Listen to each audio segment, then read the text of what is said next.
Assalamualaikum warahmatullahi wabarakatuh. Halo, welcome back to my channel bersama aku, Ayu Melawati. Nah, pada video kali ini saya akan memberikan layanan klasikal untuk kelas 10 di SMA Negeri 2 KS Cilegon. Layanan klasikal adalah layanan yang ada dalam bimbingan dan konseling yang diberikan kepada peserta didik atau konseli dalam format kelas. Nah, pada layanan klasikal kali ini saya akan membahas tentang kepribadian manusia. Adapun tujuan layanan klasikal dengan topik kepribadian manusia yaitu agar peserta didik mampu mengenal tipe-tipe kepribadian serta mengenali tipe kepribadian yang dimilikinya dan dapat menjadi pribadi yang matang. Topik ini perlu dibahas karena masih ada sebagian besar siswa yang belum mengenali seperti apa kepribadian yang dimilikinya sehingga dia belum mampu menjadikan dirinya sebagai pribadi yang matang. Berbicara terkait kepribadian manusia, perlu kita mengulas asal-muasalnya kepribadian pada zaman Yunani kuno dulu. Nah, bahwa pada saat itu ada seorang pakar yang bernama Hippocrates. Nah, beliau mengungkapkan bahwa terdapat 4 elemen yang dapat membentuk kepribadian dalam diri manusia, di mana 4 elemen tersebut adalah elemen-elemen cairan yang ada dalam tubuh, yaitu ada darah, empedu kuning, empedu hitam, dan lendir. Keempat cairan ini ada dalam tubuh manusia dan ketika salah satunya tidak seimbang, maka akan membentuk temperamen kepribadian yang lebih unggul. Dari pernyataan itu jelas bahwa ada beberapa tipe temperamen atau tipe kepribadian yang perlu kita ketahui, yaitu ada 4 macam tipe kepribadian menurut Hippocrates yang perlu kita ketahui. Yang pertama adalah tipe sanguinis. Tipe sanguinis ini adalah seseorang yang pada umumnya memiliki kecenderungan lebih semangat, ceria, memiliki rasa ingin tahu yang tinggi, dan terlihat lebih ekstrovert sehingga dia mudah untuk bergaul. Jadi seseorang dengan tipe sanguinis ini memiliki kebutuhan mendasar yaitu akan pengakuan dan penghargaan. Tipe kepribadian yang kedua adalah tipe melankolis.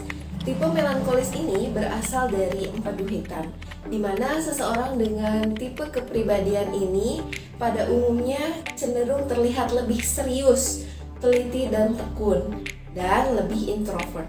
Sehingga seorang dengan tipe melankolis ini memiliki kebutuhan mendasar yaitu setiap jawaban yang dia berikan itu harus sesuai berdasarkan dengan data-data yang akurat, yang faktual. Nah, dengan didukung data-data maka seseorang dengan tipe melankolis ini akan lebih puas. Yang ketiga adalah tipe kepribadian koleris. Tipe koleris ini berasal dari empedu kuning, di mana seseorang dengan tipe kepribadian ini pada umumnya cenderung lebih kuat, pantang menyerah, dan sangat dinamis dengan daya juang yang tinggi dan lebih ekstrovert. Adapun kebutuhan mendasarnya adalah seseorang dengan tipe koleris ini sangat membutuhkan tantangan-tantangan dalam kehidupannya agar dia lebih berkembang maju sehingga tujuannya itu dapat tercapai. Yang keempat adalah tipe kepribadian flegmatis. Tipe flegmatis ini berasal dari lendir atau cairan lendir dalam tubuh. Seseorang dengan tipe kepribadian ini biasanya cenderung terlihat lebih santai, lebih tenang, kemudian cinta damai, dan sikapnya lebih introvert. Sehingga memiliki kebutuhan yaitu butuh adanya pengakuan dan penghargaan, serta penerimaan. Nah, dari keempat tipe kepribadian yang tadi sudah saya ungkapkan, yaitu ada tipe kepribadian sanguinis, kemudian melankolis, koleris, dan flegmatis. Coba sekarang kita analisis lagi, kira-kira kita masuk ke tipe kepribadian yang mana ya? Nah, seiring berjalannya waktu, maka muncullah banyak ilmu-ilmu pengetahuan serta penelitian-penelitian di bidang psikologi, sehingga pada akhirnya ada perbaharuan terkait dengan kepribadian. Seperti apa? Yaitu kepribadian merupakan pola pikir, pola perilaku, pola emosi seseorang yang membedakan antara orang yang satu dengan orang yang lainnya. Nah, dari perbedaan-perbedaan itulah maka setiap manusia itu disebut unik. Jadi, apa saja yang dapat membentuk kepribadian diri kita? Yaitu terdapat dua faktor. Yang pertama adalah faktor genetik dan yang kedua adalah faktor lingkungan. Nah, faktor genetik ini disebut dengan faktor bawaan, di mana ini adalah faktor yang mempengaruhi kepribadian kita dari warisan-warisan orang tua kita, yaitu misalnya contohnya adalah seperti kepekaan, kemudian bakat kita, kemudian dari segi fisik, misalnya dari ada yang gemuk, ada yang pendek, ada yang kecil, ada yang tinggi gitu. Nah, itu adalah warisan-warisan dari orang tua kita sebagai kepribadian yang kita miliki gitu. Nah, kemudian yang selanjutnya adalah faktor yang kedua, yaitu faktor lingkungan.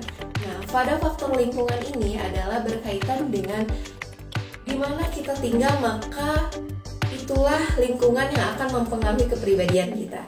Contohnya nih, kita tinggal di lingkungan keluarga yang tekun, kemudian yang ulet, yang disiplin, maka seiring berjalannya waktu akan merubah diri kita menjadi pribadi yang sesuai dengan kondisi lingkungan kita gitu. Jadi interaksi antara faktor genetik dengan faktor lingkungan ini akan berhubungan erat sehingga memunculkan kepribadian yang utuh kepada diri kita.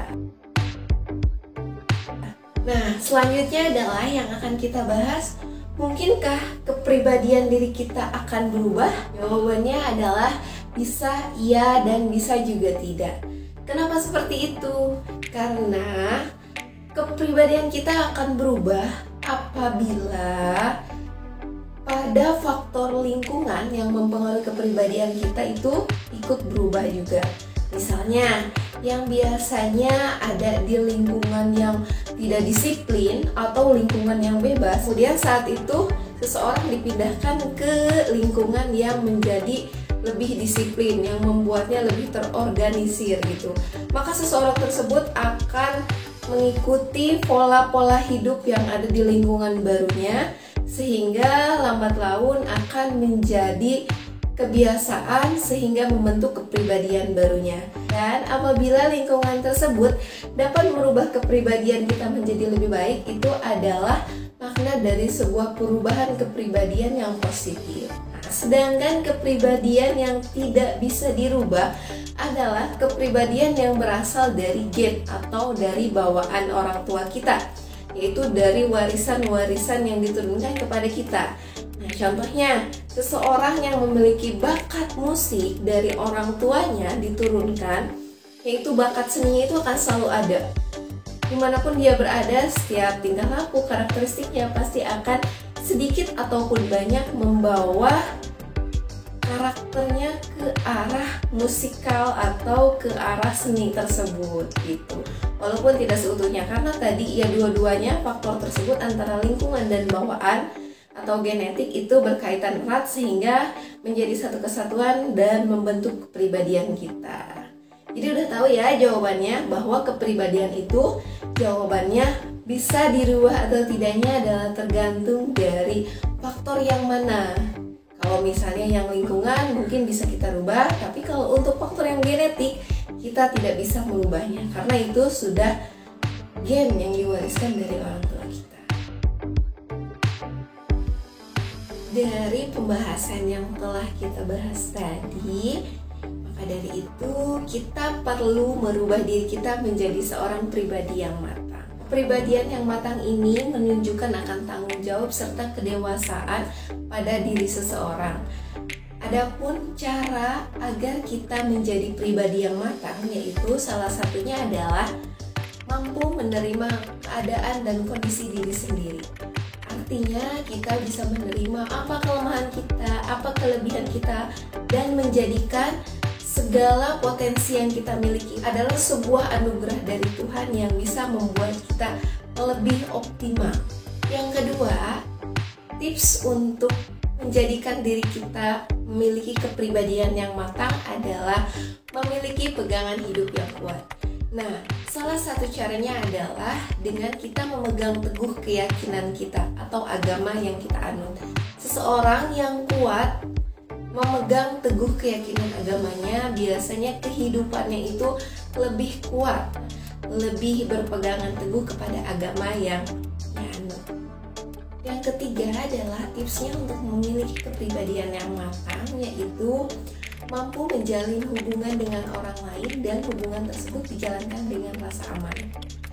Nah, jadi sebagai makhluk sosial kita harus mampu bersosialisasi dengan orang lain, kemudian kita mampu menerima orang lain sehingga kita juga diterima di lingkungan tempat kita berada. Dan kita mampu menyesuaikan diri tanpa ikut arus yang negatif di lingkungan tempat kita bersosialisasi. Tips yang keempat agar menjadi pribadi yang matang adalah memiliki perencanaan masa depan. Jadi seseorang dengan pribadi yang matang yaitu mampu menentukan apa tujuan hidupnya hingga mampu merencanakan diri untuk mencapai masa depan. Nah, kalau kita sudah memiliki tujuan, tentunya kita harus memiliki tata cara yang harus kita lalui atau harus kita laksanakan untuk mencapai tujuan tersebut demi mencapai tujuan di masa depan. Nah, jadi dari pembahasan topik layanan klasikal tentang kepribadian manusia ini, maka pesan dari Ibu adalah jadilah seseorang yang mampu mengenali kepribadian yang dimiliki sehingga dapat mengembangkan diri menjadi pribadi yang matang. Cukup sekian dari saya pada layanan klasikal kali ini. Sampai jumpa di layanan klasikal berikutnya. Assalamualaikum warahmatullahi wabarakatuh. Terima kasih telah menonton video ini. Semoga bermanfaat ya.